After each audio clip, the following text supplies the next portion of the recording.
আওয়ামী লীগের কাফন কেনার টাকা পাওয়া যাবে না, কবর দেওয়ার মাটি পাওয়া যাবে না।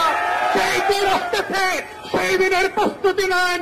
ফেরাউনের লাশ কোন নদী থেকে ডুবুরিকে দিয়ে উঠানো হয় নাই। এই ফেরাউনের লাশও বাংলাদেশের মানুষ ডুবুরি দিয়ে উঠাবে না, কোন হুজুর জানাজা পড়বে না, কোন কবর এই লাশ নেবে না। সেই দিনের অপেক্ষায় বাংলাদেশের 20 কোটি মানুষ। তাই আমরা মনে করিয়ে দিচ্ছি, যত স্বার্থ করেন, যত লুটপাট করেন, যত পদ্মা সেতু আর মেট্রো রেল বাঁচান, বাংলাদেশ মির্জাফরদেরকে আগেও ক্ষমা করে নাই, এখনো করবে না, ভবিষ্যতেও করবে না।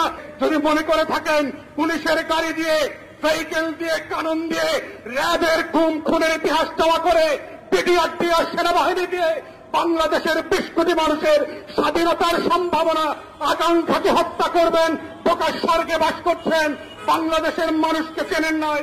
তারা নতুন করে যখন চাকবে, আওয়ামী লীগের কাফন কেনার টাকা পাওয়া যাবে না। সবাইকে অসংখ্য ধন্যবাদ। আসসালামু আলাইকুম। কোঠা পদ্ধতির নামে